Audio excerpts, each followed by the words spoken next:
Welcome back, everyone. Multiculturalism is a wonderful thing. It allows us to move closer to a world without borders, closer to utopia. And only with multiculturalism can we ease the guilt of the past and fully realize that diversity is our intrinsic strength.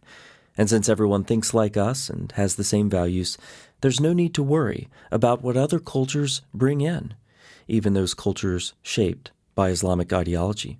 And there's no need for newcomers to assimilate. Just open the borders wide and sit back and bask in your self-congratulatory light and keep your daughters inside at night. However, in spite of the inherent virtue of multiculturalism, I see other sentiments expressed on this very channel. A quick word search targeting comments in Europe came up with these. This comment refers to an imam hate preacher from one of my previous videos and says that people who speak about the dangers of these imams are labeled hate mongers. People warning others are banned from entering European countries to speak because somehow speaking against hate teaching and preaching is hateful and a risk to national security. Meanwhile, the hate preachers who talk about murdering Jews and the kuffars are protected by freedom of speech and considered peaceful. Won't be long until the extreme values of Islam are being preached in central London's upcoming Leicester Square Mosque. Do you also remember after Ariana Grande's performance, the Manchester bomb happened by an illegal immigrant Muslim in London? This person describes their journey about learning Islam complete with anti-Semitism, taqiyya, and the attitude of Islam toward non-Islamic people and how they subjugate them, as well as jizya and dhimmis. So now, after 40 years of knowing exactly who the enemy of the West is, my government is talking about labeling people like me extremists. At the same time, we have stupid kids, communists, and their terrorist handlers marching in London every weekend in support of Gaza and Hamas. Tens of thousands of illegal immigrants arrive in small boats from Islamic countries on our southern shores and are given shelter despite their hatred for our culture. We are idiots. They have their hands on our throat, but we don't see it. The West deserves to fall. 10 years ago, we lived in a nice part of South London. Now it's a complete orifice through which feces passes. So it would seem that the European doors of multiculturalism are opened wide, in part, to Muslim countries with what some would say are predictable results, including this one. Islamic terrorism is on the rise in Europe. This Wall Street Journal article is worth quoting at length. Authorities in Europe say they have foiled several terror plots, some involving suspects posing as refugees, raising alarm about a growing array of threats from extremists.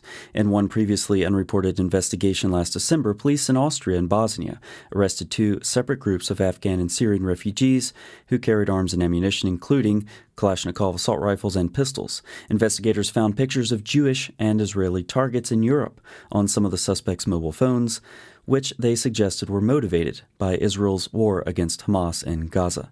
This followed the arrest late last year of a group of Tajik nationals suspected of planning attacks on the Cologne Cathedral in Germany and St. Stephen's Cathedral in Vienna around Christmas. Both churches fill with hundreds of visitors for the holiday season. Investigators said the separate incidents suggest Europe's terror threat isn't only growing but also coming from news sources, complicating the work of security agencies. A wave of attacks that hit the continent starting in 2015 was largely inspired and in part directed by the Islamic State, the Sunni terror militia in Syria and Iraq. Now, the threat is not coming just from Islamic State Khorasan, Islamic State's Afghanistan-based successor organization, but also from Iran and its proxies in the Middle East, including Hezbollah and Hamas. Both Hamas and Hezbollah have so far used Europe as a fundraising hub and a safe house for operatives. But the recent raids on Hamas suggest those groups are now pivoting to plotting assassinations and sabotage in Europe, directed mainly at Jewish and Israeli targets, security officials from several countries said. At the same time, the case of the Tajik suspects raises concern that terror groups, including Iran and its proxies, are again using the influx of refugees into Europe to infiltrate the region. Most of the Islamic State terrorists who struck Paris in 2015 arrived from Syria and Iraq, posing as refugees, and more than 1 million asylum seekers applied for refugee status in the EU last year, the biggest number since that time. More recent examples this article refers to include those from Italy, where 3 oppressed Palestinians with terrorist plans were arrested. All the racism, all the Islamophobia. They're accused of being part of the Brigades of the Al-Aqsa Martyrs, an organization deemed a terrorist group by the EU, the police said.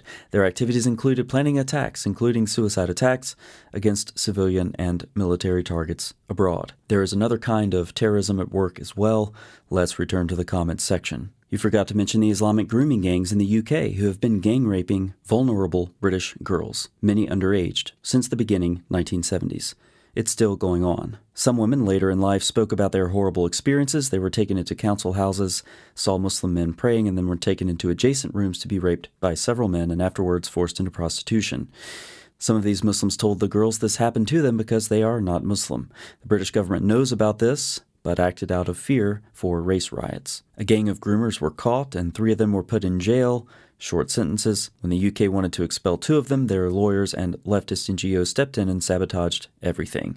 The third cockroach renounced both of his nationalities, Pakistani and British, so the UK is obliged to hold him in custody since he was stateless. We on the continent are getting more and more fed up with the Islamic violence that specifically targets non-Muslims. An excellent resource to learn more about this is Ayaan Hirsi Ali's book, Prey: Immigration, Islam, and the Erosion of Women's Rights. In her chapter on grooming gangs, she says, the UK counter-extremism organization Quilliam published a report in 2017 examining the backgrounds of the grooming gang perpetrators. Of the 264 convicted, 84% were Asian, 8% black, 7% white, and 1% of unknown ethnicity. In Great Britain, it should be noted that Asian refers principally to people from South Asia, including India, Pakistan, and Bangladesh, rather than from China or Southeast Asia. The 59-year-old ringleader of the Rochdale grooming gang told victims that girls as young as 11 had sex, quote, in my country. In Bristol, another told a victim it was part of the Somali culture and tradition for girls to have sex with his friends. A Rotherham perpetrator recited the Quran as he beat his victim. I have an idea what verse he could have been reciting. Judges in both the Telford and Keighley grooming gang cases noted the lack of remorse of the men convicted. On the stand, the men were contemptuous, disrespectful, and arrogant, and viewed their victims as worthless objects that they could sexually misuse and cast aside. The heads of organizations that were supposed to protect the vulnerable warned that revealing the ethnic backgrounds of perpetrators would fuel racist attitudes. It was this fear of appearing racist that provided cover for the grooming gangs. In Professor Alexis Jay's report on the Rotherham grooming gangs, local government staff described their timidity about exposing the ethnicity of the perpetrators. Some self-censored to avoid appearing racist, while others were directed to remain silent by their managers. It took the journalist Julie Bindel 7 years to get her investigations into the issue published.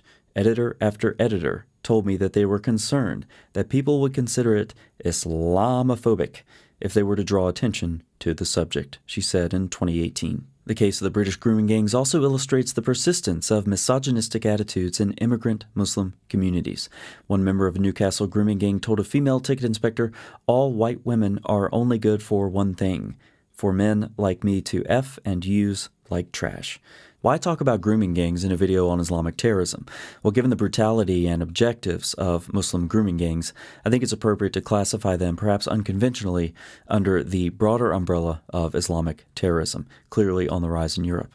Let me know if you agree with that classification or not. It might not be too late for European leaders to cast off their fear of being called Islamophobes and take responsible action, but the fact is that there are untold masses of Muslim migrants already in Europe intent on doing harm, with more on the way. What do you think?